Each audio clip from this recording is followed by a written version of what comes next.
इस कहानी का नाम है एक पिता की इमोशनल कहानी। यह स्टोरी अब शुरू होती है। जब मैं घर से गुस्से में बड़बड़ाते हुए निकल आया था और बस स्टैंड की तरफ आगे बढ़ने लगा, मैं मन ही मन बड़बड़ा रहा था, पता नहीं कितने पैसे छुपा के रखे हैं, लेकिन मेरे लिए एक बाइक नहीं ले सकते। अब मैं यहाँ से चला जाऊँगा और तब तक वापस नहीं आऊँगा जब तक मैं खुद के पैसों से बाइक नहीं खरीद लेता। इतना सोच ही रहा था, तभी मेरे पैर में कुछ चुभने का एहसास हुआ। नीचे देखा तो समझ आया कि जल्दबाजी में पापा के जूते पहन आया हूँ। उन जूतों में कील उभरी हुई थी जो मेरे पैर में बार बार घाव किए जा रही थी। लेकिन उस समय गुस्सा अधिक था तो मैं बड़बड़ाते हुए आगे बढ़ गया। एकाएक मुझे याद आया कि मैं पापा का पर्स भी ले आया हूँ। मेरे खुराफाती दिमाग में एक ख्याल आया, क्यों ना आज पापा का पर्स चेक किया जाए, जिसे आज तक उन्होंने किसी का हाथ तक नहीं लगाने दिया था। पता नहीं कौन सा खजाना छुपा है इस पर्स में, जो किसी का हाथ ही नहीं लगाने देते थे। जब मैंने पापा का वह पुराना पर्स खोलकर देखा तो उसमें से पैसे तो नहीं मिले, लेकिन पैसों की जगह पर एक डायरी रखी हुई थी। तब मैंने सोचा, ओह, तो यहाँ खजाना छुपा रखा है। मैं समझ रहा था कि यहाँ पापा ने लिखा होगा कि किससे कितने पैसे लेने हैं और किसको कितने पैसे दिए हैं। लेकिन मैं गलत था। जब मैंने उस छोटी सी डायरी का पहला पेज खोलकर देखा तो वहाँ पर लिखा था, वह थोड़ा सीरियस कर देने वाला था। डायरी में जो लिखा था उसे पढ़ने के बाद मेरे चेहरे पर जो एक्सप्रेशन थे वह गायब हो चुके थे, क्योंकि डायरी में वैसा कुछ भी नहीं था जैसा मैं सोच रहा था। वहाँ पर उन पैसों का हिसाब लिखा हुआ था जो अलग अलग कामों के लिए अलग अलग लोगों से उधार लिए गए थे। उस लिस्ट में कंप्यूटर के नाम पर भी पैसे लिए गए थे। कुछ यूं लिखा था, 50,000 बेटे के कंप्यूटर के लिए। यह वही कंप्यूटर था जिसे मैं आज तक यूज़ कर रहा हूँ, लेकिन मुझे यह पता नहीं था उस कंप्यूटर को खरीदने के लिए पैसे कहाँ से आए थे। लेकिन आज पता चल रहा था। मुझे आज भी याद है जब मैंने पहली बार कैमरे के लिए जिद की थी, जो मेरे पापा ने मुझे 2 हफ्ते बाद मेरे बर्थडे पर ला कर दिया था, जिसे देखकर मैं बहुत खुश था। और मुझे खुश देखकर मुझसे कहीं ज़्यादा अगर कोई खुश था तो वो थे पापा। अब मेरे चेहरे से गुस्सा एकदम गायब हो चुका था। जब मैंने आगे का पन्ना पलटा तो वहाँ पर कुछ इच्छाएं लिखी हुई थी। पहली जो विश थी उसमें जो लिखा हुआ था, अच्छे जूते पहनना। यह बात मेरी कुछ समझ नहीं आई। तभी मेरा पाँव अचानक सड़क पर भरे हुए पानी पर जा पड़ा और तभी मेरे पाँव में कुछ गीलीपन होने का एहसास हुआ। जब मैंने जूता उतार कर देखा तो उसका तला टूटा हुआ था। यह देखकर मुझे डायरी में लिखी बात याद आ गई।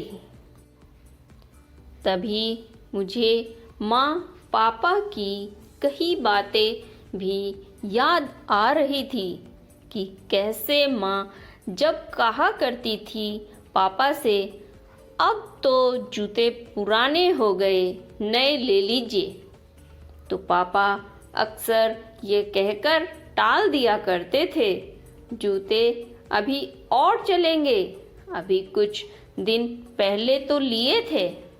मुझे आज समझ आ रहा था कि कितने दिन और चलेंगे। साथ ही साथ यह भी समझ आ रहा था कि पापा पर्स क्यों छुपाकर रखते थे। तभी उस डायरी को पढ़ते हुए बस स्टैंड पर पड़ी बेंच पर आकर बैठ गया। अब उस डायरी का आखिरी पन्ना बचा हुआ था।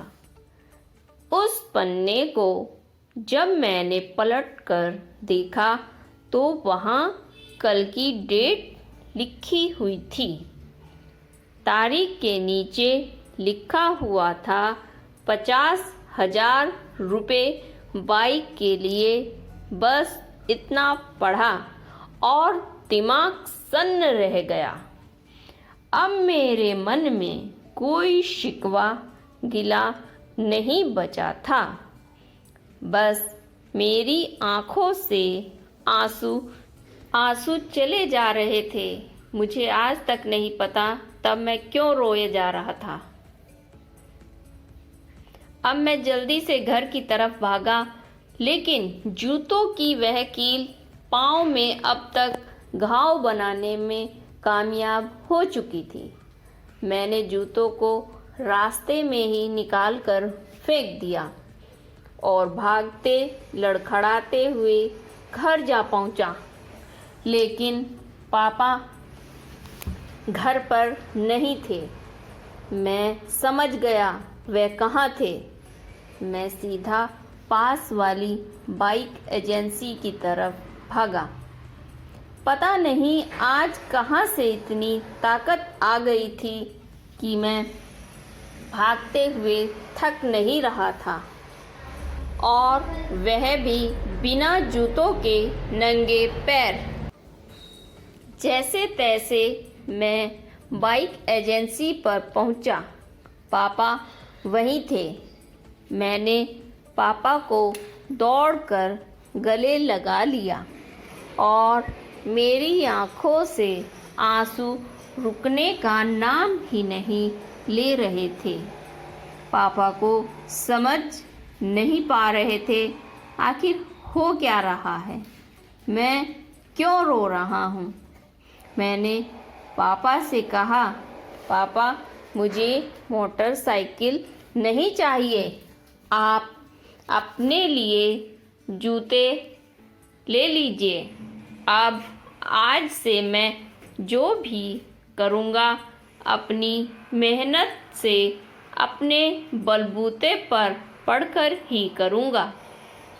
दोस्तों, यह हार्ट टचिंग स्टोरी लिखते हुए आज मेरी भी आंखें नम हुई हैं। मैं आज आपसे कहना चाहूँगी, ठीक ऐसे ही होते हैं हमारे पिता। हम अक्सर देखते हैं कि हम अपनी माँ से हर बात शेयर करते हैं और माँ भी इसके बदले हमें बहुत प्यार देती हैं। लेकिन एक शख्स ऐसा भी होता है जो हमें छुपकर प्यार करता है। वह होते हैं हमारे पिता। यह परिवार में एकमात्र ऐसा व्यक्ति होता है जो अपने बच्चों से उन्हें बिना जताए छिपकर प्यार करता है। खुद की इच्छाओं को मारकर बच्चों के लिए सपने देखता है और उनकी खुशी में खुश हो जाता है। मुझे नहीं पता कि आप अपने पेरेंट्स की इज्जत करते हो या नहीं। लेकिन अगर आपके पेरेंट्स हैं तो आप बहुत खुश नसीब हो, क्योंकि इस दुनिया में बहुत से लोगों को पेरेंट्स का प्यार भी नसीब नहीं होता। अंत में यही कहना चाहूँगा कि माँ बाप की भावनाओं का सम्मान करें। मेरी ऐसी कहानियों को सुनने के लिए मेरे चैनल को सब्सक्राइब करें और कमेंट करके बताएं इससे आपको क्या शिक्षा मिलती है।